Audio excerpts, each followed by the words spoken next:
En Colombia, todas las entidades estatales deben tener un plan anticorrupción, que es la estrategia para prevenir la corrupción y mitigar sus riesgos.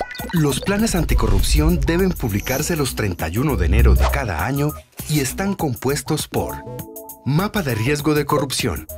Es la columna vertebral del plan anticorrupción, pues es la herramienta que permite identificar, analizar y controlar los posibles hechos que generen corrupción, tanto a nivel interno como externo de la entidad. Es a partir de esta determinación de riesgos que se establecen medidas orientadas a controlarlos. Estrategia antitrámites. Con ella se busca facilitar el acceso de los ciudadanos a los servicios y trámites que brinda la administración pública. Las entidades deben simplificarlos, estandarizarlos, eliminarlos, optimizarlos o automatizarlos según sea el caso. Rendición de cuentas. Este proceso, que debe ser permanente, pone al alcance de los ciudadanos el quehacer de las entidades públicas. Atención al ciudadano. Aquí se concentran los esfuerzos de las entidades para garantizar que todos podamos tener acceso a trámites y servicios. Toda la información que se brinde debe ser completa, clara, consistente, con altos niveles de calidad y, por supuesto, que se ajuste a la necesidad del caso. Transparencia y acceso a la información. En este punto se establecen los lineamientos para garantizar el derecho fundamental de acceso a la información pública. Iniciativas adicionales. Aquí se incluye todo lo que la entidad quiera desarrollar para contribuir a combatir y prevenir la corrupción. En este punto, por ejemplo, se incluirá todo lo relacionado con la política de integridad, que es la que fortalece el sentido público de lo ético. La Secretaría de Transparencia es la encargada de realizar la metodología y brindar asistencia para su elaboración. Todos, ciudadanos, empresarios, funcionarios, debemos hacer parte de la construcción del Plan Anticorrupción y de atención al ciudadano, y todos tenemos acceso al documento final. Así que hay que ponerse las pilas y consultar los planes anticorrupción y de atención al ciudadano de las entidades públicas, que deben estar publicados en los sitios web de cada una de ellas.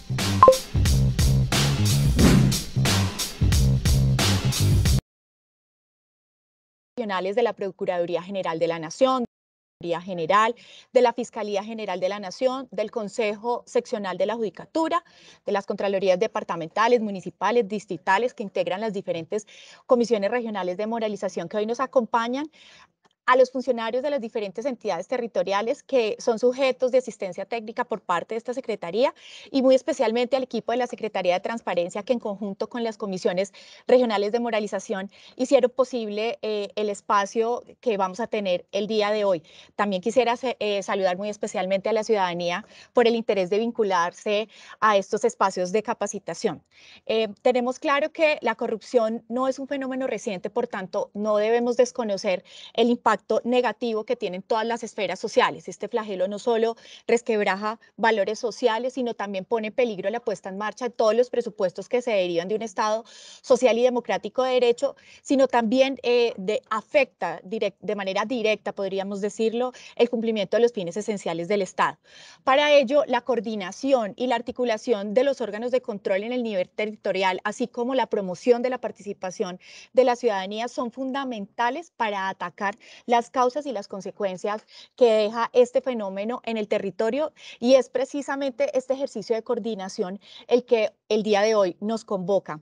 Es por esto que desde la Secretaría de Transparencia reconocemos que fortalecer las herramientas para la operación y crear instrumentos para las entidades con competencia en la materia para que puedan hacer frente a esta problemática, y así como capacitar a la sociedad civil, es una obligación que tenemos como Estado y es una deuda permanente que tenemos con la ciudadanía. Es necesario precisar que la Secretaría de Transparencia, como dependencia encargada de liderar la política pública del Gobierno Nacional en materia de lucha contra la corrupción, tiene tres funciones principales. La primera es asesorar y apoyar en el diseño de una política integral de transparencia y lucha contra la corrupción. La segunda es coordinar con las entidades competentes en la materia del diseño e implementación de directrices, mecanismos, herramientas preventivas para el fortalecimiento institucional en temas relacionados con la transparencia y la lucha contra la corrupción. Y también tiene como función orientar y coordinar con las demás entidades competentes el diseño y ejecución de estrategias culturales, campañas pedagógicas y de comunicación que estén orientadas a promover la legalidad, la integridad, la ética, los valores, el control social y el cuidado de los recursos públicos. Cabe destacar que las comisiones regionales de moralización fueron creadas por el artículo 65 de la ley 1474, en la cual se dictan normas orientadas a fortalecer los mecanismos de prevención, investigación y sanción de actos de corrupción y la efectividad del control de la gestión pública. Esta ley posteriormente fue reglamentada por el decreto 1686 del 2007, mediante el cual se establecieron las funciones específicas que guardan especial coherencia con los tres grandes objetivos señalados en la ley 1474, como lo señalé anteriormente, prevención, investigación y sanción.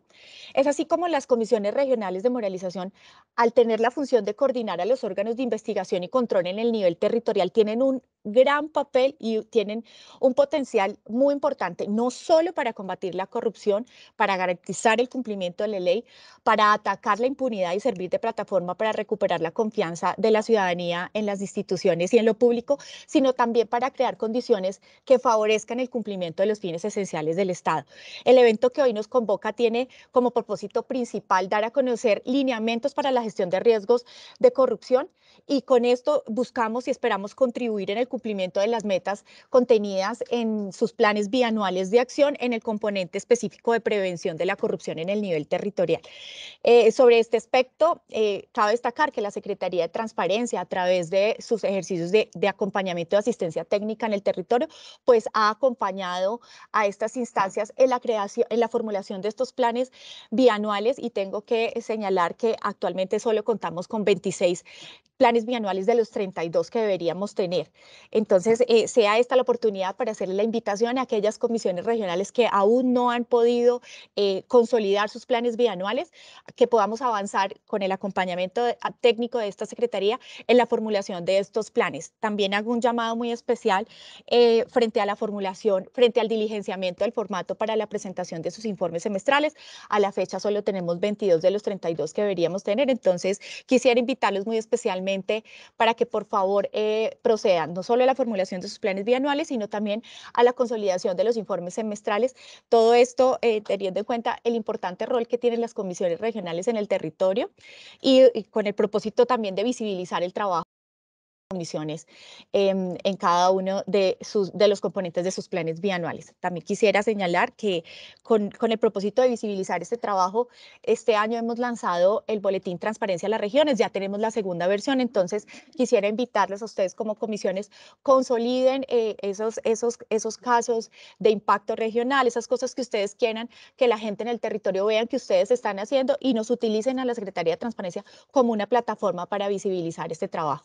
Dicho lo anterior, le doy paso a mi compañera, la doctora Marta Ligia, para que proceda con la capacitación en riesgos. Muchísimas gracias por haber acogido esta convocatoria y sobre todo por la puntualidad. Muchas gracias, doctora Diana, por su intervención.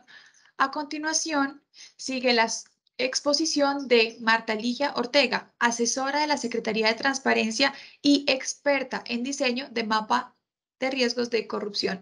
Doctora Marta, el escenario es suyo. Muy buenos días a todos. Muchas gracias a todos y a todos por su asistencia. Un placer saludarlos. Muchas gracias, Laura, por las palabras, muy generosas tus palabras. Voy a compartir en este momento una presentación, si me dan unos minuticos mientras la comparto. Bueno, ahora sí. Vuelvo y los saludo. Muchas gracias por su asistencia. Les envío un especial saludo a todos los funcionarios del nivel nacional y territorial y, por supuesto, a todos los ciudadanos que nos acompañan en la mañana de hoy. Hoy me dirijo a ustedes para hablar en particular de la gestión de riesgos de corrupción. Pero antes de este tema, de abordar este tema, Me gusta iniciar la charla hablando un poco sobre corrupción, o más bien dedicar un espacio, un momento, yo lo llamo como un momento de reflexión del daño que representa la corrupción para el país, para una región, para la comunidad en general. Eso será, digamos, mi primera parte, como les digo, es un espacio de reflexión. Continuaré hablando de plan anticorrupción y de atención al ciudadano. Luego hablaremos de la administración del riesgo de corrupción. Finalmente, terminaremos esta charla con un tema de la mayor importancia. Hablaremos de los programas de transparencia y ética en el sector público que fueron creados con el artículo 31 de la ley 2195, que, como les digo, es de la mayor importancia. Bueno, entonces, estos son los temas que en la mañana de hoy, como les digo, abordaremos. Entonces, vamos a empezar con lo que yo llamo el espacio de reflexión sobre lo que representa la corrupción. Yo siempre digo, ¿dónde empieza? ¿Dónde se genera la corrupción? Indudablemente, digamos que las malas prácticas empiezan en casa, con la pérdida de valores. Finalmente, nuestra primera escuela es la casa. Ahí aprendemos o desaprendemos valores. Y siempre digo yo que empiezan con cosas chiquitas, pequeñas.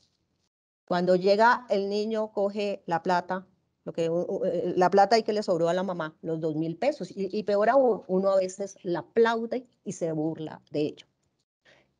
Entonces, se coge la plata, llega el niño con unos audífonos Sony que, entre comillas, se encontró en el colegio, y así vamos ascendiendo. Entonces, creo yo que el que empieza con 1.000 sigue 2.000, 10.000, 20.000, 100.000, 1.000.000, hasta que se generan las grandes defraudaciones. ¿Cuál es yo siempre digo, ¿cuál es la típica? Cuando le pagan a uno con un billete falso. Normalmente le pagan a uno con el billete falso, lo que uno debería hacer es romperlo, pero no. A mí me robaron, yo se lo pago al taxista, pago en la bomba de gasolinas. Pérdida de valores. Y vamos a ver que como que todo es como una cadena. Se pierden los valores, no tenemos los valores, es muy fácil que se esfumen los recursos. Y si no tenemos recursos, perdón, aquí, si no tenemos recursos, es muy fácil que decaiga la inversión. No vamos a tener dinero, no sé, para puentes, escuelas, para inversión social, etcétera, etcétera. ¿Y qué genera todo eso? Vuelvo y se para acá. Genera pobreza, genera subdesarrollo, genera desigualdad, genera deterioro de la calidad de vida. Es decir, corrupción, pobreza, subdesarrollo, uno podría decir que van de la mano. Y finalmente, la corrupción socava la confianza pública. En síntesis, nos volvemos un país descreído. No creemos a veces en todas las herramientas que hay para la prevención de la corrupción. Ya esto en términos generales. Muy seguramente habremos oído hablar de transparencia internacional y particularmente de lo que se conoce como el IPC, Índice de Percepción de la Corrupción. El Índice de Percepción de Corrupción la emite una ONG llamada Transparencia Internacional. Transparencia Internacional se creó en los años 90, más exactamente en el año 93. Y existe capítulos en diferentes países del mundo. En Colombia está. Colombia llegó a finales de los años 90. Transparencia Internacional emite, como les decía, el IPC, Índice de Percepción de la Corrupción, que es como una evaluación. Una evaluación y tiene un puntaje de 1 a 100. Y siempre digo yo que el resultado es como año vencido, es decir, en enero o febrero, que es más o menos el tiempo en que sale el IPC, muestra el del año anterior, es decir, del 2021. En enero o febrero del próximo año, muy seguramente saldrá el del 2022. Y es una calificación, como yo les decía, de 1 a 100. Entre más cercano yo esté a 100, quiere decir que tengo mejor IPC, menores riesgos de corrupción. Por el contrario, entre más lejos esté del 100, quiere decir que tengo mayores riesgos de corrupción. Colombia alcanzó un puntaje el año pasado de 39 puntos sobre 100. Una cifra preocupante. Y si se tiene en cuenta que el promedio en América es superior. Entonces, si yo país, por ejemplo, obtengo una calificación de 90, quiere decir que tengo 10% de posibilidades de riesgos de corrupción. Si por el contrario saco 10, quiere decir que tengo el 90%. Pero miremoslo en cifras. Los países mejor ranqueados, los primeros puestos en riesgos de corrupción, en índice de percepción de la corrupción, están Dinamarca, Finlandia y Nueva Zelanda con 88. Noruega y Singapur con 85. Es decir, si ustedes ven aquí en los países escandinavos y en Nueva Zelanda, son los mejores ranqueados. Por su parte, los últimos, es decir, los que están abajo, son Yemen, 16, Venezuela, 14, Somalia, Siria y Siria, 13, y Sudán del Sur, 11. Por su parte, en América, los mejor calificados son Canadá, 74, Uruguay, 73, Chile, 67, Estados Unidos, 67 y Barbados, 65. Y los peores, son Guatemala, 25, Honduras, 23, Nicaragua, 20, Haití, 20 y Venezuela, 14. Si ustedes ven en este mapita, fíjense los colores. Yo a esto, que es, vuelvo y repito, de transparencia internacional, yo a este mapa mundo, yo le digo los colores de la corrupción. ¿Por qué? Porque los colores no son caprichosos. Y los voy a decir, el amarillo, aquí lo ven, aquí en los países escandinavos, por acá, los mejores ranqueados. Luego viene como un mostaza. ¿Listo? Otra vez me corrí. Luego viene como un color naranja. Ay, Dios mío, se me corre acá. Un amarillo, mostaza, naranja. Luego viene, yo lo llamo rojo Colombia. Y luego viene un vino tinto. Entonces son amarillo, mostaza, naranja, rojo y vino tinto. Si uno ve este mapa mundi, a primer ojo que ve, que prácticamente el mundo está rojo o no está en amarillo. Que entonces es como una visión preocupante sobre la corrupción. Pero ahora, esto era a nivel mundial, ahora miremosla ya en departamentos y sectores con mayores riesgos de corrupción. Según el IGA, el ITP y el Índice de Desempeño Fiscal, los departamentos con mayores riesgos de corrupción son Amazonas, Arauca, Chocó, Guainía, La Guajira, San Andrés y Bichada. Esto en cuanto a territorios, en cuanto a departamentos. Por su parte, los sectores con mayores riesgos de corrupción, según un estudio adelantado por la Universidad Externado de Colombia, son educación, salud, ambiente y justicia. Fíjense en ustedes que tienen dos sectores bastante sensibles, educación y salud. Y muy seguido está todo lo que tiene que ver con acueducto y alcantarillado, que es muy pegado a la salud. ¿Por qué? Un territorio que carezca de acueducto y alcantarillado muy probablemente tendrá su población problemática en salud. Bueno, esto en cuanto a departamentos y sectores con mayores riesgos de corrupción. Quiero hablarles ahora de una teoría que se llama la triangulación de la corrupción, que hace que una persona llegue a ser corrupta. Pues esta teoría señala que lo primero, y lo decía yo al principio, es la falta de cultura de integridad. Esa es la justificación, es como la base. Esa es la base, la integridad. En la punta está toda la motivación, aquellas presiones internas y externas que tiene una persona. Entonces, por ejemplo, yo no soy íntegra, además no tengo plata porque me acabo de separar, estoy dando un ejemplo, y en la parte aquí está la oportunidad, las debilidades, los controles y fallas. Aquí en esta oportunidad, en estas debilidades, cobra especial relevancia la gestión de riesgos de corrupción, que en un momento les voy a hablar de eso.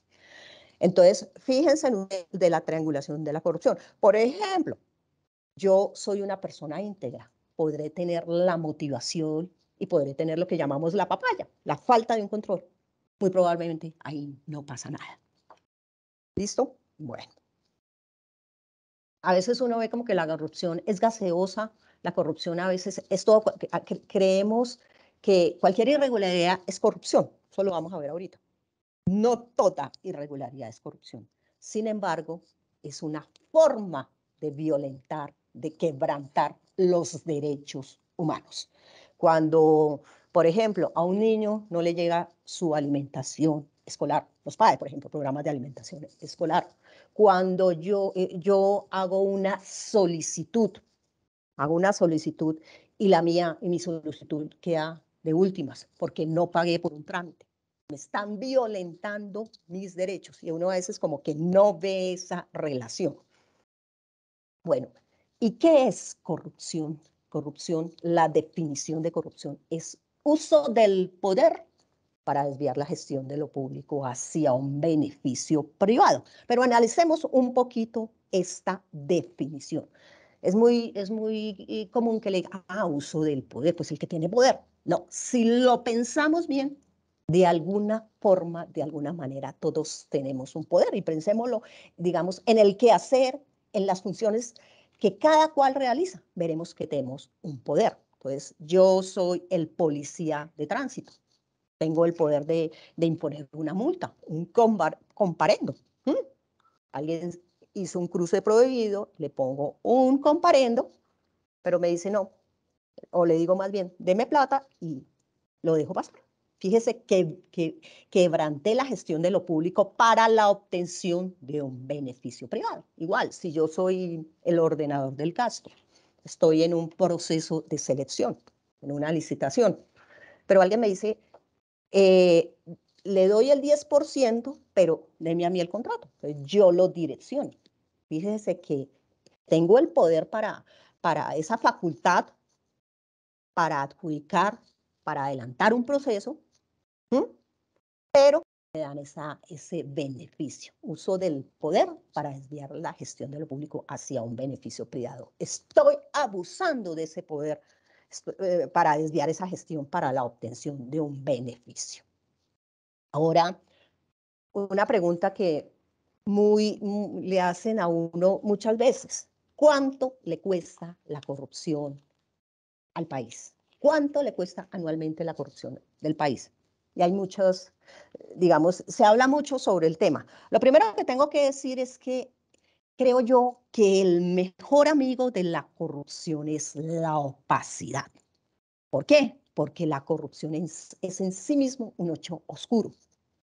En este sentido, es difícil determinar cuánto cuesta la corrupción. Se habla de millones, yo creo que vamos en billones, pero es difícil determinar. Sin embargo, sobre este aspecto, como les decía, se ha hablado mucho y existen varios conceptos. Por ejemplo, digámoslo a nivel mundial. De acuerdo al Fondo Monetario Internacional, se estima que el 2% del Producto Interno Bruto del PIB mundial se pierde en pago de sobornos. Por su parte, Transparencia Internacional afirma que a nivel global se pierden cerca de 400 billones de dólares anuales en corrupción en la contratación pública. Esto a nivel mundial. En Colombia ha señalado o ha afirmado la Procuraduría General de la Nación que la corrupción le pasa a Colombia una factura equivalente al 4% del Producto Interno Bruto del PIB. El 15% del presupuesto nacional y que se afecta por sobornos y coimas el 18% de la contratación en las regiones. Por su parte, la Contraloría General de la República ha señalado que la corrupción le cuesta a los colombianos cada año alrededor de 50 billones de pesos. Pero como les digo yo, en mi opinión, esto es muy difícil, muy complicado de determinar, porque como les decía, creo yo que el mejor amigo de la corrupción es la opacidad.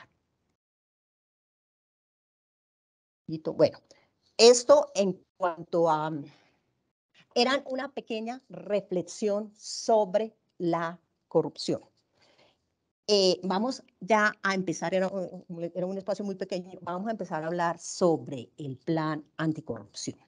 El plan anticorrupción y de atención al ciudadano se creó con la ley 1474 de 2011 o Estatuto Anticorrupción.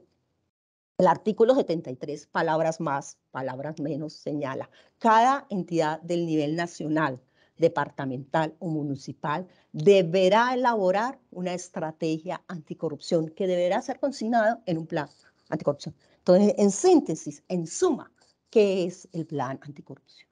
Es un ejercicio de planeación en que yo, entidad, consigno en este plan mi apuesta institucional de lucha contra la corrupción. Y nos señala este artículo 73, el plan anticorrupción debe contener por lo menos un mapa de riesgos de corrupción, una estrategia antitrámites, los mecanismos para mejorar la atención al ciudadano. Esto nos señala el artículo 73. Posteriormente se le incluyeron la política de rendición de cuentas, y más adelante todos los mecanismos para mejorar la transparencia y el acceso a la información. Y hay un sexto componente que para nosotros, para Secretaría de Transparencia, es de la mayor importancia, que se llaman iniciativas adicionales. ¿Y por qué? Porque ahí es donde yo, entidad, proactivamente debería incluir todas las políticas, iniciativas, estrategias, prácticas que yo considere necesarias para mi lucha, para mi prevención contra la corrupción. Por ejemplo, ahí deberíamos incluir todo lo de participación, control social, deberíamos incluir todo lo relacionado con la integridad. ¿Y qué es eso de estrategia antitrámites o racionalización de trámites? La racionalización de trámites facilita el acceso a los trámites y servicios de la administración. Esto en cuanto a estrategia antitrámites. Yo siempre digo que donde hay un trámite, hay una posibilidad de que exista corrupción. Entonces, ¿qué se quiere con la estrategia antitrámites? Que se simplifiquen, se optimicen los trámites, que se eliminen todos aquellos trámites que definitivamente ya no sirven. Rendición de cuentas. Las entidades del nivel nacional y territorial deben o tienen la obligación de informar, explicar y dar a conocer los resultados de su gestión. Los mecanismos para mejorar la atención al ciudadano o servicio al ciudadano buscan mejorar la calidad y el acceso a los trámites y servicios que tienen las entidades públicas. Siempre lo digo que es como muy parecido a trámites, y también digo lo mismo, desafortunadamente, infortunadamente, donde hay atención al ciudadano, hay una posibilidad de que exista corrupción. En cuanto a transparencia, acceso a la información, aquí se recogen los lineamientos para la garantía del derecho fundamental de acceso a la información. Esto en cuanto a los componentes del plan anticorrupción y de atención al ciudadano. También se dice que es necesario que el plan anticorrupción primero lo lidere su construcción las oficinas de planeación. Ellos son los encargados de liderar su construcción, su elaboración. También es importante, es necesario que se socialice. Esto quiere decir que se den a conocer los lineamientos establecidos en el plan anticorrupción de la entidad durante su elaboración, antes de su publicación y, por supuesto, después de su publicación. En este sentido, las oficinas de planeación deben liderar cómo se socializa tanto interna como adentro como afuera. Publicación en la sección de transparencia, acceso a la información, y finalmente el plan anticorrupción debe estar objeto de rendición de cuentas. Bueno, olvidé decirle que deberá publicarse a más tardar el 31 de enero de cada año. Tiene un monitoreo monitoreo de cada área, de las oficinas de planeación y un seguimiento de las oficinas de control interno. Este seguimiento es por lo menos 3 veces al año, con corte al 30 de abril, 31 de agosto y 31 de diciembre. Una vez se publica el plan, se deben adelantar todas las actuaciones necesarias para dar a conocer tanto interna como externamente y podrá ser sujeto de ajustes, de las modificaciones las veces que sea necesario. Entonces, podrá ser 1, 2, 3, 20, 40. Ajustarse, solo se solicita que se le informe a las oficinas de control interno, se justifique por qué se modificó. Bueno, en cuanto ahora sí, el mapa de riesgos de corrupción. Bueno, primero les voy a ver qué se entiende por mapa de riesgos. Es el conjunto de actividades que le permiten a una entidad identificar, analizar, evaluar y mitigar la ocurrencia de riesgos de corrupción en los procesos de su gestión. El resultado de todas estas actividades se materializa en un mapa de riesgos de corrupción. A mí siempre me gusta hacer como una analogía para que los que de pronto no conozcamos, no sepamos qué es la gestión de riesgos, que es un mapa de riesgos de corrupción, que finalmente el mapa de riesgos y el plan anticorrupción son herramientas de gestión para la prevención de la corrupción. Entonces yo siempre hago como una analogía, como un símil, y lo hago de la siguiente forma. Uno va al médico, en términos generales, por 2 razones. Uno, porque estoy enfermo. Esa es una. O 2, voy al médico para que me mande a realizar todos los exámenes periódicos que uno debería realizarse periódicamente, anualmente, semestralmente, no sé. Entonces, yo voy al médico porque quiero que me revise simplemente para que me mande a hacer los exámenes periódicos. Entonces me revisan, me hacen los exámenes y después de leer, ver los resultados, me dice, pilas Marta, porque aquí lo que sale es que usted puede ser propensa, no sé, a una diabetes, a un infarto. ¿Listo? Entonces me dice, bájele al estrés, cambie la dieta, haga ejercicio, coma más sano, me dice el médico. Y además me manda a realizar, me manda una receta médica. Si yo no sigo, digamos, todo ese protocolo, todas esas recetas, me da el infarto. Se me materializó el riesgo. Fíjense ustedes que el riesgo es que se materialice esa enfermedad. Las causas son todo lo que les estoy diciendo. El estrés, la dieta, tener una vida tan sedentaria, no hacer ejercicio, no comer sano. Esas son las causas. ¿Y cómo lo controlo? Digamos que ahora sí, comiendo más sano, haciendo ejercicio, con la receta médica que me formuló. Entonces, todo este símil es para que ustedes entiendan qué es la gestión de riesgos y, finalmente, ¿para qué sirve la gestión de riesgos? Yo identificando un riesgo, sabiendo por qué ocurre su causa, lo podré controlar. Entonces, se trata de eso. Y uno escucha gestión de riesgos o riesgos de gestión, riesgos de salud, riesgos de contratación, riesgos de seguridad del trabajo, riesgos de seguridad digital y riesgos de corrupción. Digamos que cada uno tiene su tecnicismo. Decíamos atrás que el mapa de riesgos es el primer componente del plan anticorrupción. El mapa de riesgos hace parte del plan anticorrupción.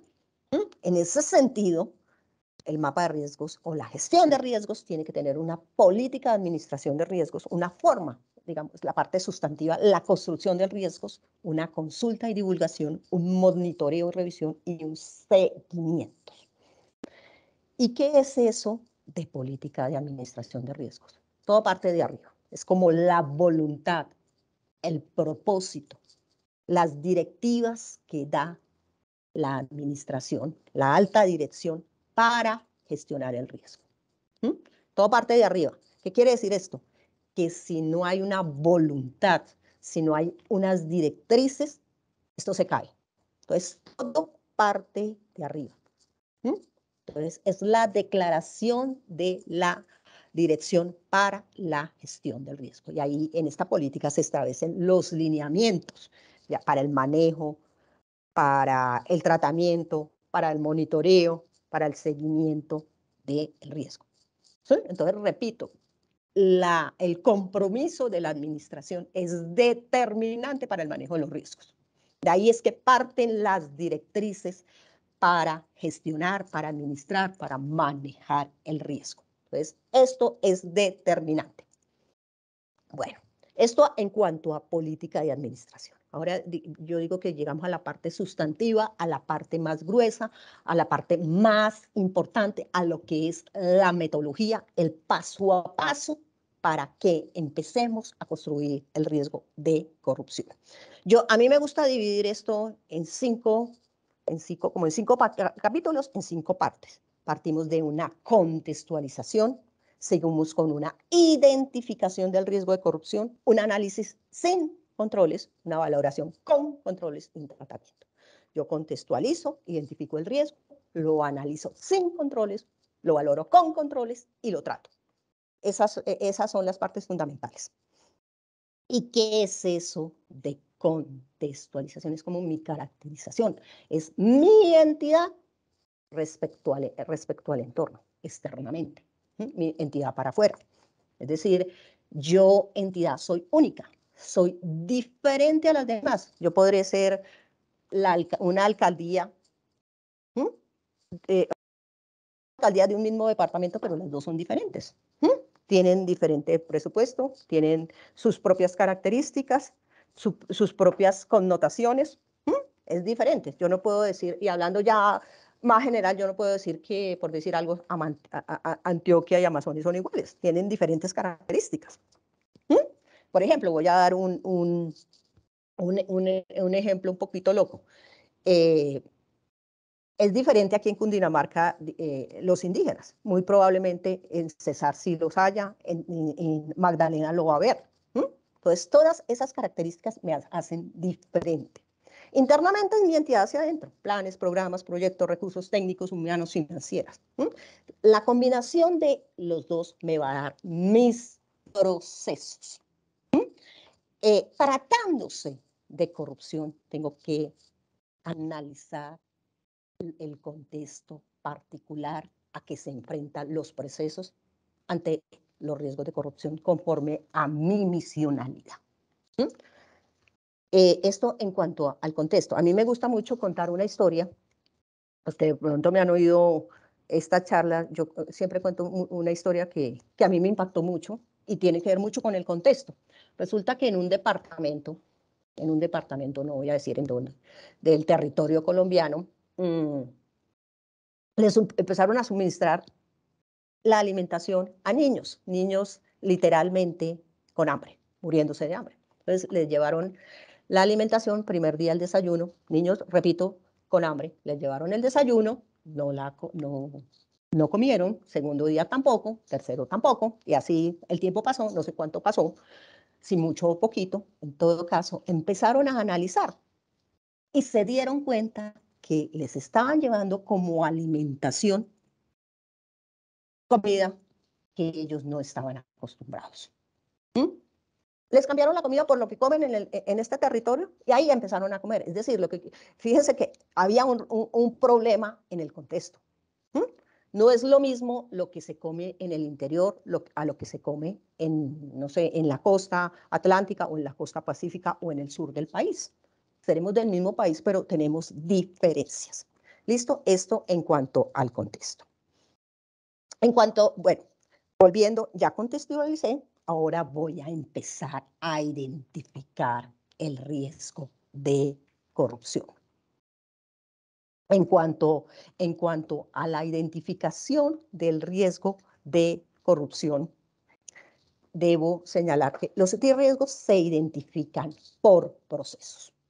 La norma técnica nos señala 4 procesos: los estratégicos, los misionales, los de apoyo y los de evaluación. De aquí se derivan los subprocesos.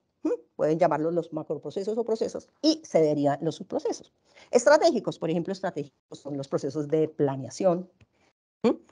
También a veces están los procesos de comunicación. En los procesos misionales son los que marcan mi quehacer, lo que hago yo, mi misionalidad, a lo que yo me dedico. Los de apoyo son los que jalonan a los demás. Ahí están contratación, archivo, talento humano, los jurídicos, los financieros, las TICs. Jalonan a los demás. Los procesos de evaluación son los procesos de las oficinas de control interno de gestión. Tengo claro mis procesos, mis subprocesos, y es determinante el objetivo del proceso, es decir, los resultados que se esperan cumplir para mi visión, para mi visión. Eso es determinante. Entonces, los riesgos se identifican sobre procesos, subprocesos, y, repito, es determinante el objetivo del proceso. Por experiencia, la experiencia que nosotros, Secretaría de Transparencia, tenemos para acompañar, para asistir en la gestión de riesgos, nuestra experiencia nos ha dicho que en todos los procesos se pueden presentar riesgos de corrupción, en todos los procesos. Entonces, identificamos sobre procesos, subprocesos, y tenemos claro el objetivo del proceso. A ver, a mí me encanta esta diapositiva, siempre digo que la tengan ahí presente cuando acompañamos, cuando se presta asistencia técnica. ¿Y por qué? Porque a veces confundimos, uno ve que es muy usual confundir riesgo, causa, a veces consecuencia. El riesgo responde a la pregunta, ¿qué me puede pasar? ¿Qué me puede suceder? Y más allá de qué me puede suceder, es qué malo me puede pasar. Ese es el riesgo. Y la causa es, ¿y por qué le pasa eso? ¿Por qué le sucede eso? La robaron. Claro, dejó la puerta abierta. Fíjese que en este caso la causa era dejar la puerta abierta o la ventana. ¿Y cómo lo minimizo? ¿Cómo evito o trato de eliminar eso que puede pasar? ¿Cómo lo minimizo? Yo siempre digo, finalmente, eso es lo que yo busco con un mapa de riesgos de corrupción. Y la consecuencia es, ¿qué pasaría si un riesgo de corrupción se materializa? Puedo anticiparles que la materialización de un riesgo de corrupción genera un impacto muy grave, muy delicado, genera muchos daños a una entidad. Digamos que la metodología, que los lineamientos los emite Secretaría de Transparencia, los lineamientos para la gestión de riesgos de corrupción, hay cuestiones muy parecidas a la metodología para riesgos de gestión, pero sin embargo tenemos un tecnicismo propio que lo marca la prevención de la corrupción. ¿Listo? Y ahorita vamos a ver un poco cuál es ese tecnicismo. En términos generales, uno podría decir que un riesgo es la posibilidad de que suceda un evento que tendrá un impacto sobre el cumplimiento de los objetivos. Eso, en términos generales, es un riesgo. Un riesgo es una posibilidad. Pero, ¿qué es riesgo de corrupción? Si ustedes se acuerdan, decíamos más atrás que corrupción era uso del poder para desviar la gestión de lo público hacia un beneficio privado. Eso es corrupción. Y si llegamos como a la unión, podríamos decir que el riesgo de corrupción es la posibilidad de que por una acción o por una omisión se use el poder para desviar la gestión de lo público hacia un beneficio privado. Fíjense en ustedes que volviendo atrás, volviendo a la definición general de riesgo, donde dice posibilidad de que suceda un evento que tendrá un impacto sobre el cumplimiento de los objetivos, ese impacto es la misma corrupción. ¿Listo? Nosotros en Secretaría de Transparencia, porque yo les decía un poquito más atrás, a veces la corrupción es difícil determinar qué es corrupción. Entonces, nosotros les sugerimos a las entidades que, que utilicen como esta tablita: descripción del riesgo, acción o omisión, uso del poder, desviar de la gestión de lo público hacia un beneficio privado. Porque uno escucha, por ejemplo, una que yo he visto muchas veces: incumplió la ley. No todo incumplimiento de la ley es corrupción, no todo.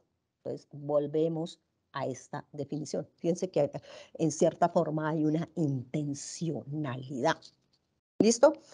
Otra que yo he visto muchas veces es la recarga laboral. Eso tampoco es corrupción. Podría ser una causa de un riesgo. Uno tendría que entrar a analizar si de pronto es un riesgo, una causa de un riesgo de corrupción o un riesgo de gestión.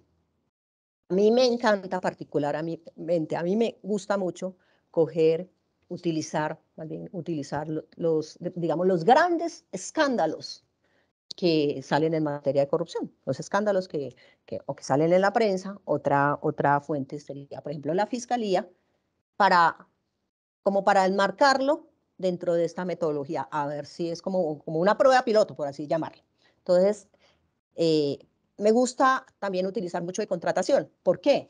¿Por qué digo de contratación? Porque según los estudios, según los análisis, los mayores, o más bien un alto porcentaje de riesgos de corrupción materializados se presentan en la contratación. Pues a veces protegemos tanto la contratación. Finalmente, la contratación es una forma de cumplimiento de los cometidos estatales. El Estado cumple su misionalidad, su función a través de la contratación pública. Entonces, este caso que les tengo aquí se los traigo, es de un caso, se presentó en una entidad territorial, no voy a decir cuál fue. La idea no es estigmatizar a nadie, por supuesto, pero esta fue la situación. Situación: pedía dinero a cambio de entregar los contratos a ciertos contratistas. Esto sí puedo decirles que sí era un contrato de obra pública. Pues se pedía dinero para entregar contratos a algunos contratistas. Cuando existe un riesgo de contratación, de corrupción en contratación, ¿qué hago para que eso pase? Les voy a poner un ejemplo que pasa muchísimo. Uno ve en la gestión de riesgos, y pasa muchísimo, un alto porcentaje, mis compañeros, los que hemos prestado asistencia técnica, seguramente todos lo hemos vivido, que colocan, por decir algo, un direccionamiento de un proceso de selección. ¿Cuál es la causa? Entonces le colocan a uno tráfico de influencias, abuso de poder, cuestiones de ese tipo. Entonces, fíjense que la causa se vuelve como muy etérea, como que uno no la puede, no sabe qué es. Entonces, yo siempre les digo, bueno, ¿por qué tráfico de influencias? No, estoy hablando hipotéticamente, ¿no? Entonces me dicen, no, es que puede suceder que el director, representante, gerente, lo llame a uno y diga, es que usted tiene que adjudicarle el contrato a Pepito Pérez. Ok. Entonces, ahí viene como el tráfico de influencias, como el abuso de poder, Dije, bueno, está bien. Usted dice, ¿y usted qué hizo para entregar, o qué va a hacer para entregarle, hablando hipotéticamente, para entregarle esa obra a Pepito Pérez? Dijo, pues no, pues me toca incluir una disposición, en el estudio previo, en los pliegos de condición, que solo Pepito Pérez cumpla. Y dije, entonces usted me está dando ya cuál es la causa. Eso no es como el humo que apareció así nomás, ¿sí? Entonces, fíjense que ya lo aterrizamos esa causa. Entonces, nosotros, en conclusión, hemos visto cuestiones así muy etéreas. Siempre les pido, porque es que es una causa etérea, pues lo que queremos es que este ejercicio sirva. Y si colocamos cuestiones así, que un día vi que decía deshonestidad, cuestiones así no sirven. Siempre lo que buscamos es aterrizar la causa. Finalmente, lo que yo controlo es la causa. Fíjense que yo les ponía un ejemplo muy tonto, que era, la robó, claro, dejó la puerta abierta. Fíjense que la causa es que dejó la puerta abierta. Pues lo que yo tengo que controlar es eso, lo que tengo que atacar es eso. Nosotros en Secretaría de Transparencia solicitamos o sugerimos, más que solicitar, sugerimos una redacción del riesgo. Y es el siguiente: posibilidad de recibir o solicitar cualquier dádiva o beneficio a nombre propio de terceros para favorecer a un proponente con una adjudicación o yo con un contrato. Yo siempre le llamo nombre y apellido. El nombre es como, fíjense, la posibilidad de recibir o solicitar cualquier daño o beneficio a nombre propio de tercero. Ese es como el nombre. El apellido cambiará. Podría ser para otorgar un subsidio, para realizar un nombramiento. Tenemos que ser muy cuidadosos, muy precisos en esa redacción. Porque si el riesgo está mal, yo me doy cuenta que vamos como a patinar en la causa. Y, por supuesto, en el control. Les decía yo que en riesgos de corrupción, cuando se materializa un riesgo de corrupción, las causas son nefastas. Por ejemplo, en este caso que les estoy poniendo, que están aquí viendo en sus pantallas, ¿cuáles fueron las consecuencias por la materialización de este riesgo de corrupción? Uno, investigación, por supuesto, investigación de fiscalía, de los órganos de control. Otra, que siempre digo que esto a mí me genera mucha rabia, mala calidad de las obras. Es muy común que por culpa de la corrupción se cambien la calidad de las obras. Entonces, se baja la calidad, se desmejora. Y dejo para lo último una que para mí es fundamental, y es la pérdida de imagen institucional. Esa es fundamental, y ahorita lo veremos más adelante cuando analicemos el impacto, vamos a ver todas estas consecuencias, todo este daño que se genera en la corrupción a nivel entidad, incluso a nivel personal. ¿Y qué pasa si un riesgo de corrupción se materializa? Un plan de mejoramiento. Primero, yo tengo que, si presuntamente se materializa un riesgo de corrupción, yo debería informarle a la autoridad competente, llámese, no sé, Contraloría, Procuraduría, Fiscalía, a la autoridad competente, informar de esa materialización. Y, por supuesto, yo debería entrar a revisar mi mapa de riesgos de corrupción y ajustarlo. Hubo alguna problemática.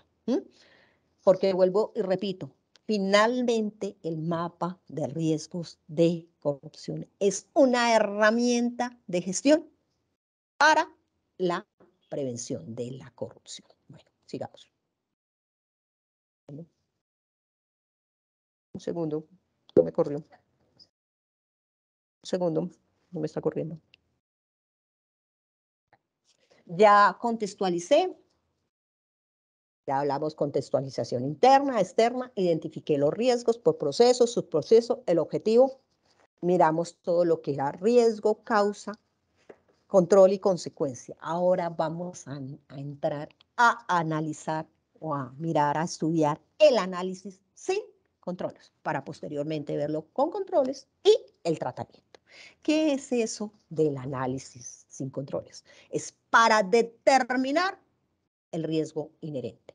Y se realiza a través como de la combinación de dos variables. Probabilidad, la probabilidad siempre es vertical, y el impacto horizontal.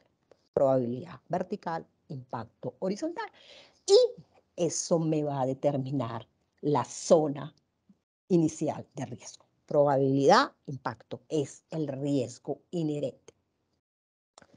En la metodología actual, les anticipo que nosotros estamos en un proceso de actualización del mapa de riesgos de corrupción. Como les decía más atrás, Secretaría de Transparencia le corresponde, es la responsable de emitir los lineamientos para los riesgos de corrupción.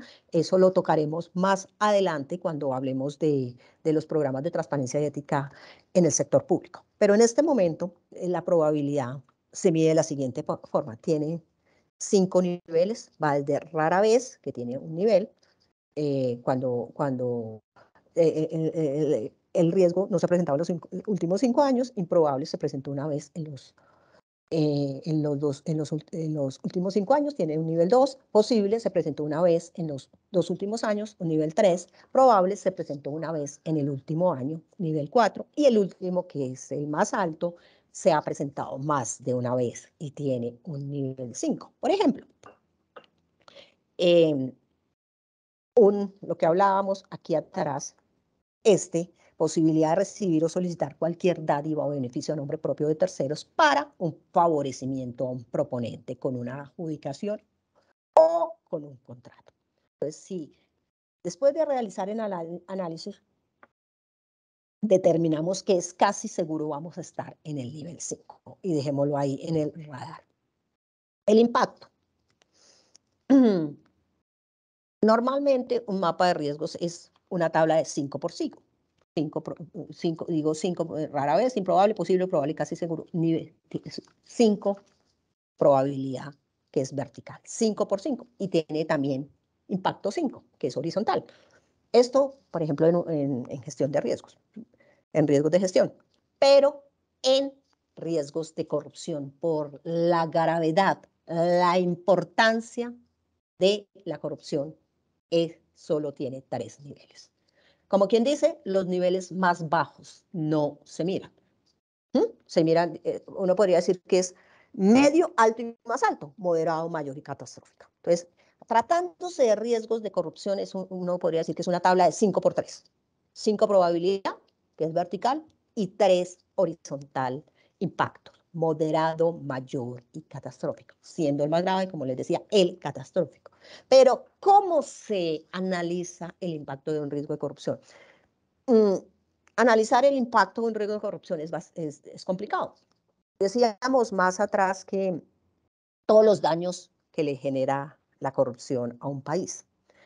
Eso por un lado. En términos de corrupción, da lo mismo que se pierda poquito o que se pierda mucho.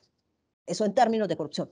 O dicho de otra forma, es tan corrupto el que roba poquito como el que roba mucho. Es igual de corrupto. Otra cosa diferente son las responsabilidades que se generen por ese acto. ¿Sí? Pero uno podría decir es un poquito corrupto, es medio corrupto, es corrupto. Bueno, entonces, en ese sentido, digamos que determinarlo por el daño, por lo que se perdió, no lo podríamos hacer.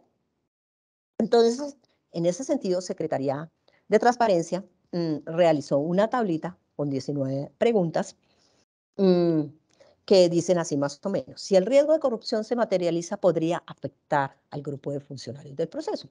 Entonces, voy a ponerme de ejemplo. Por ejemplo, que en Secretaría de Transparencia existiera algún trámite, que no lo existe, pero por ejemplo. Y yo, Marta, cobrara por ese trámite. Fíjense en ustedes que afectaría a mis funcionarios, podría afectar el cumplimiento, podría afectar a todo el sector. Y ahí estoy contestando varias preguntas.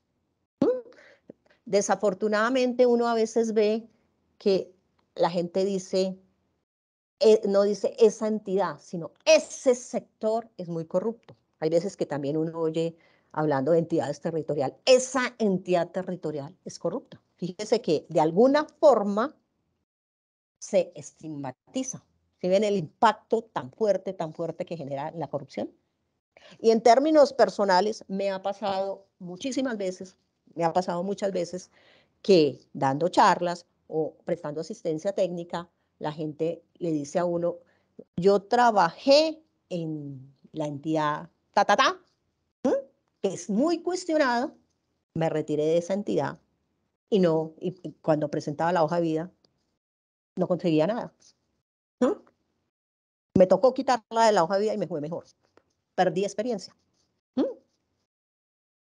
Y al revés también lo he escuchado. Una vez, dando una charla para el sector privado, me contaban lo mismo. Me decían, me ha llegado mucha gente muy buena, pero cuando yo veo que trabajó en tal parte, yo ya no, prefiero no contratarla. Entonces, fíjense todo el daño que puede generar la corrupción. Da lugar a procesos sancionatorios, disciplinarios, fiscales, penales. Genera pérdida de credibilidad del sector, como les digo. Genera daño ambiental. Ambientalmente les puedo decir que pueda que el acto de que se pague por una licencia ambiental poquito, pero el daño ambiental por una licencia maldad es enorme, es cuantioso, es horroroso. Siempre dejo para la última, para mí la más grave, la pregunta número 16. Si el riesgo de corrupción se materializa, podría ocasionar lesiones físicas o pérdida de vidas humanas. Fíjense ustedes que hablábamos un poquito más atrás que la corrupción quebranta los derechos humanos. La corrupción es criminal, la corrupción es asesina. Un puente que se cae, niños que no les llega alimentación escolar. La corrupción es criminal. Si contestamos afirmativamente esa pregunta, ya con eso se considera el riesgo catastrófico. ¿Por qué? Porque cada una de estas 19 preguntas tendrá un valor. Si yo contesto afirmativamente de 1 a 5, voy a estar en moderado, de 6 a 11 en mayor, de 12 a 19 en catastrófico. Entonces, el mensaje empiece por la 16, perdón. Si esa es positiva, ya con eso es catastrófico. Obviamente, si uno analizara muy seguramente, llegaría a las 12 o más preguntas afirmativamente. ¿Y eso por qué es así? ¿Por qué Secretaría de Transparencia tomó, digamos, esa decisión? Porque finalmente, digamos, el mayor bien a proteger es la vida misma. Entonces, como les decía, el riesgo, la corrupción es criminal, es asesina. Entonces, si por ejemplo, volviendo a nuestro casito, retrocedo otro poquito, aquí donde estará a este riesgo de corrupción, posibilidad de recibir o solicitar cualquier dádiva o beneficio a nombre propio de terceros para favorecer a un promovente con una adjudicación y un contrato, que decíamos, si vemos que en la probabilidad es casi segura porque se ha presentado más de una vez, y lo colocamos en el nivel 5, probabilidad 5, que les dije, tengámoslo en el radar, y después de haber hecho la tablita, consideramos que, no sé, vimos 12 preguntas afirmativamente, estamos en catastrófico. Ya cuando lo combinamos, catastrófico, aquí casi seguro, y con catastrófico, fíjense que vamos a estar aquí en el nivel más alto, catastrófico con casi seguro.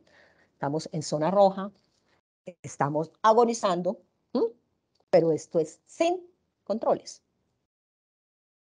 Pasamos ya a la valoración controles, ya contextualizamos, identificamos el riesgo, lo analizamos, probabilidad de impacto 5×3, y ahora lo vamos a valorar. ¿Qué se quiere con esta valoración, con esta evaluación del riesgo? Es comparar los resultados del análisis de los riesgos ya con los controles. Y ahí vamos a determinar, vamos a establecer lo que se conoce con el nombre de riesgo residual. Finalmente, y lo he dicho varias veces, los controles establecidos permiten mitigar la posible materialización de un riesgo de corrupción. Según los lineamientos de gestión de riesgos de corrupción, para el control o las variables para el diseño de controles son 6. Uno, un responsable.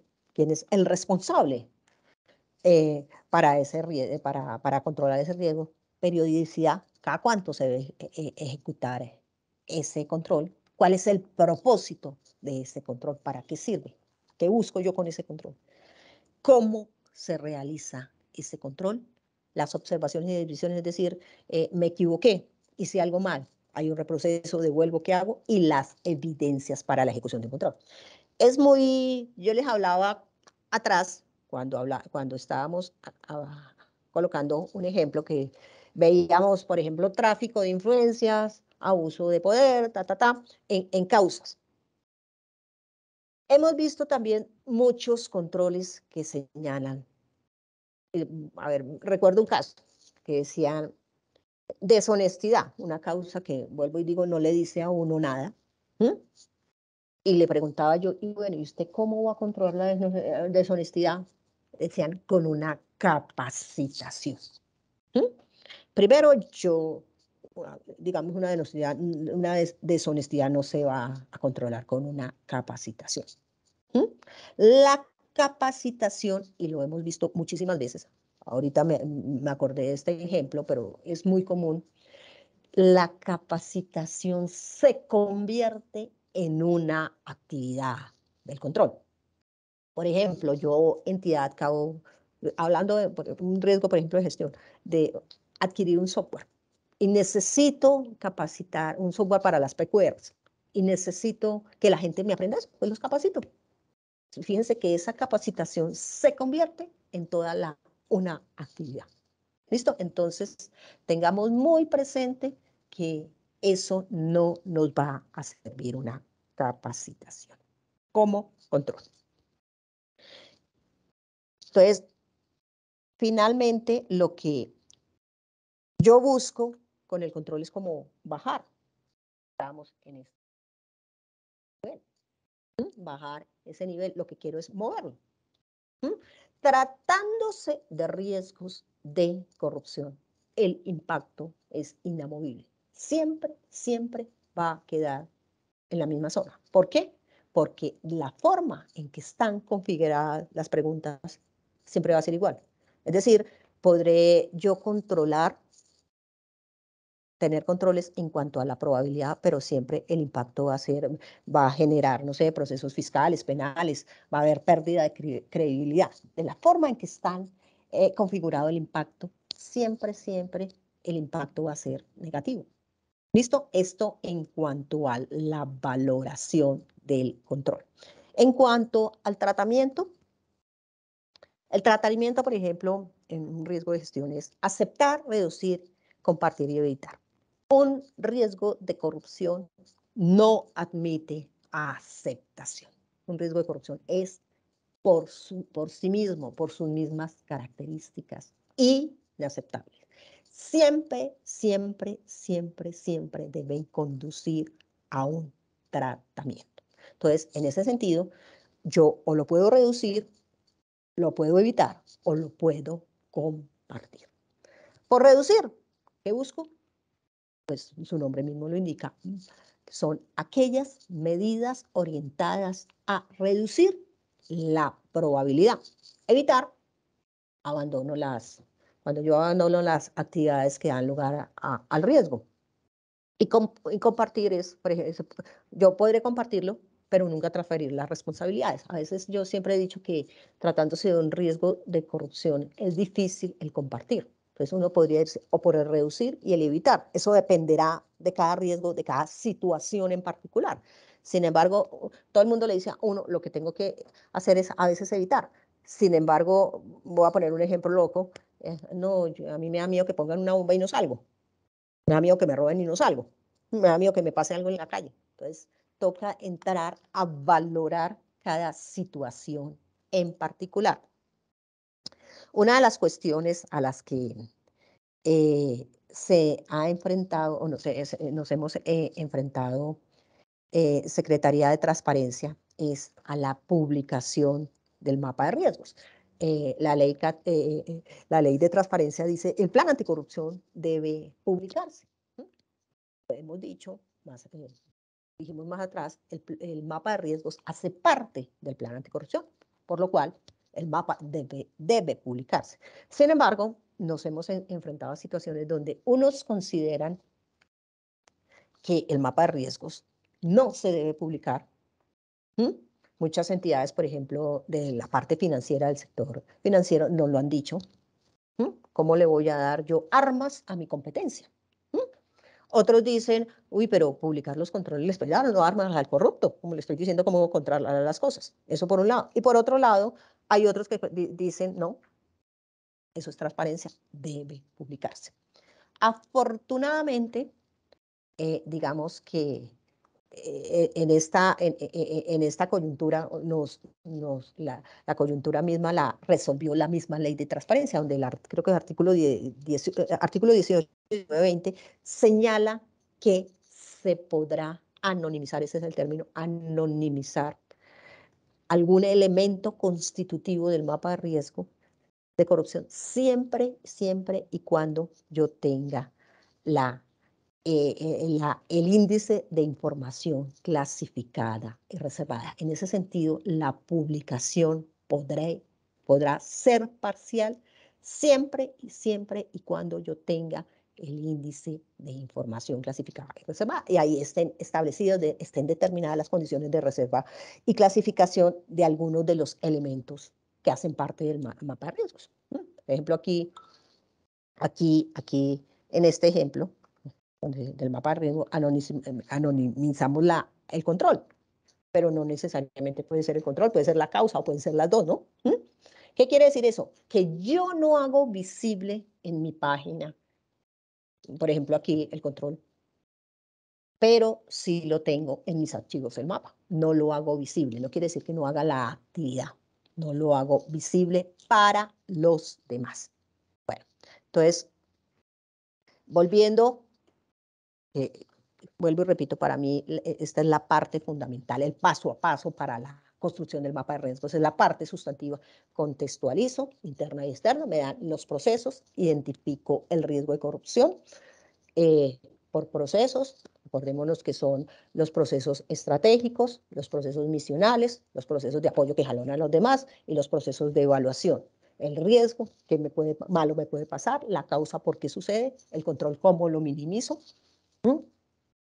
Vimos un ejemplo, análisis sin controles, probabilidad de impacto, probabilidad vertical, impacto horizontal, una tabla de 5×3, valoración, que finalmente es el riesgo residual.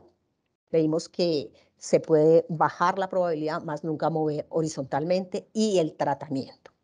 Tratamiento, reducir o evitar, porque un riesgo de corrupción no admite aceptación. Bueno, entonces llegamos a la parte de consulta y divulgación.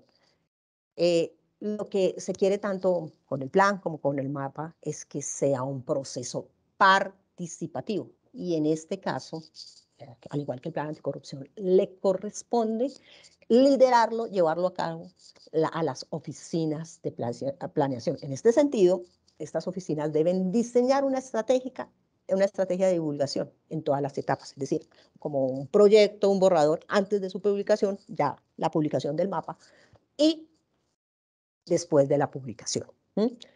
Al igual que el plan, debe publicarse a 31 de enero de cada año.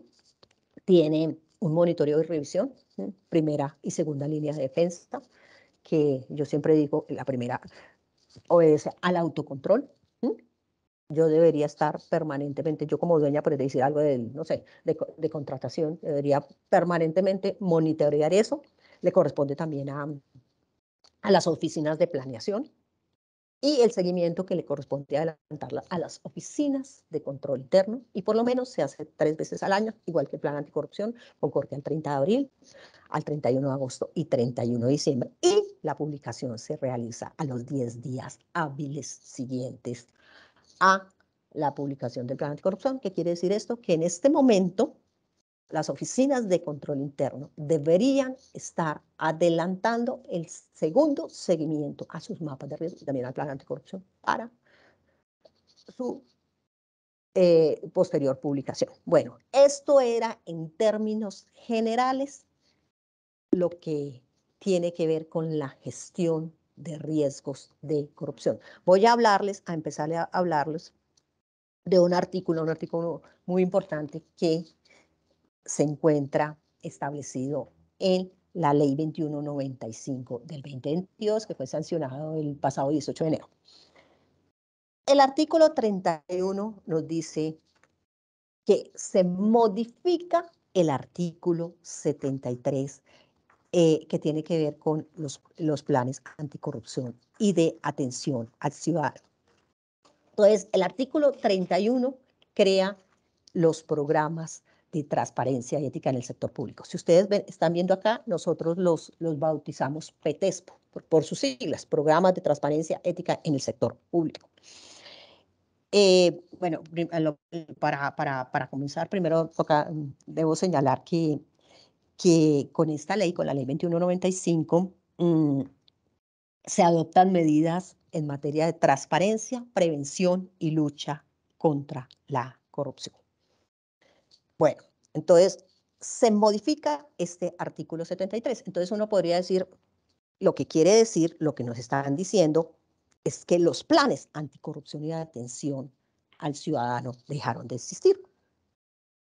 Entonces uno diría, sí. Sin embargo, digamos como en la transición, o por motivo de esta transición, junto con el Departamento Administrativo de Función Pública, el 22 de marzo expedimos un comunicado diciendo, sigan con el plan anticorrupción hasta tanto no se publiquen los lineamientos de los programas para los programas de transparencia y ética en el sector público. El artículo 31, entonces en este sentido, seguimos hasta tanto no se publiquen. El artículo 31 nos dice, todas las entidades de los niveles nacionales, departamentales y municipales deben elaborar, deben implementar, deben adoptar los programas de transparencia y ética en el sector público.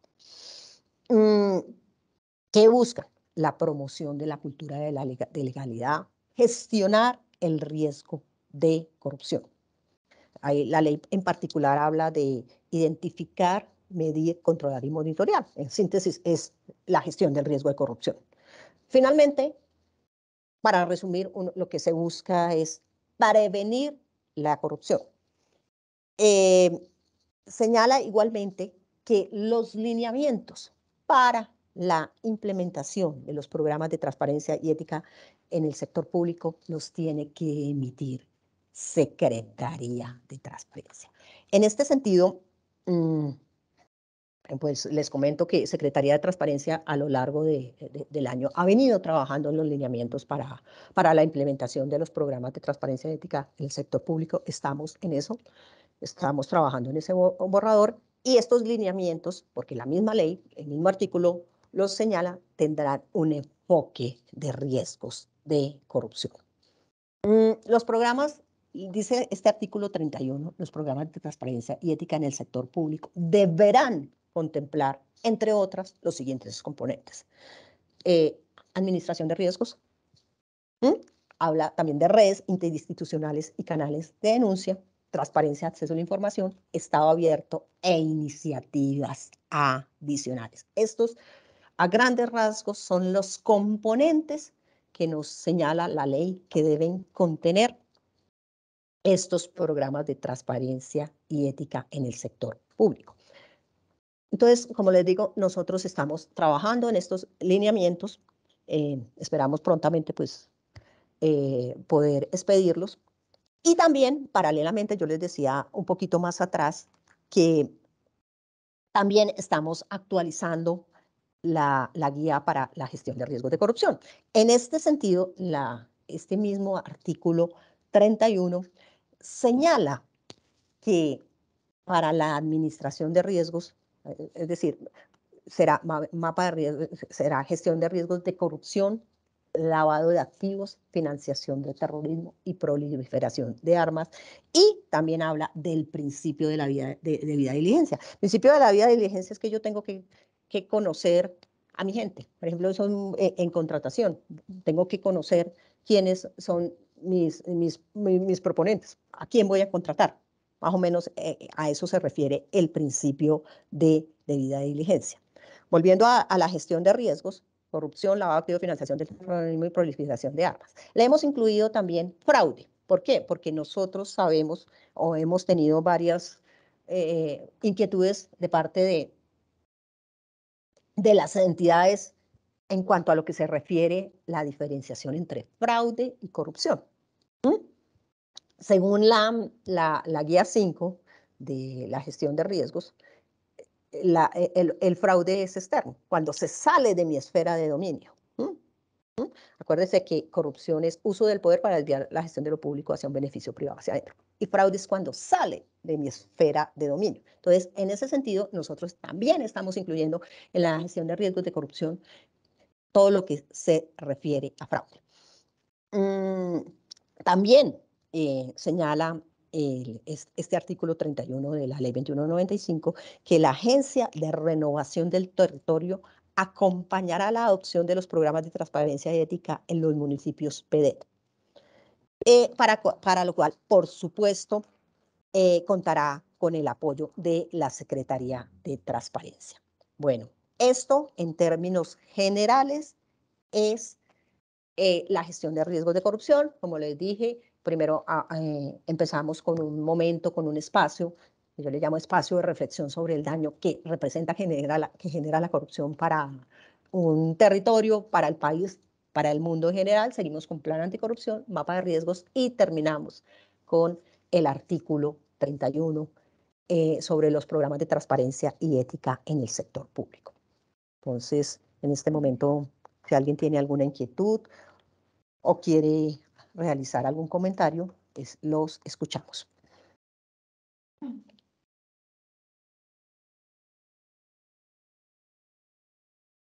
Muchas gracias, Marta, por esta gran reflexión sobre cómo combatir la corrupción y la importancia de la gestión de riesgos para mejorar la transparencia, el acceso a la información pública y fortalecer la relación Estado-ciudadano.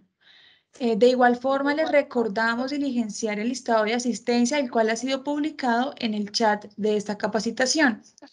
También les recordamos que la presentación, grabación del evento e información de interés estará disponible en la página web de la Secretaría de Transparencia en secretariatransparencia.gov.co, en nuestras redes sociales de Facebook y Twitter, @stransparencia, y la grabación de esta capacitación estará en nuestra cuenta de YouTube, Secretaría Transparencia, Gobierno de Colombia. Finalmente, si tienen preguntas, podrán dejarlas en el chat junto con su correo electrónico y estas serán solucionadas. De igual forma, muchas gracias a todas las personas que se conectaron, que estuvieron atentas y encontraron de gran utilidad este espacio de capacitación. Feliz día y feliz semana.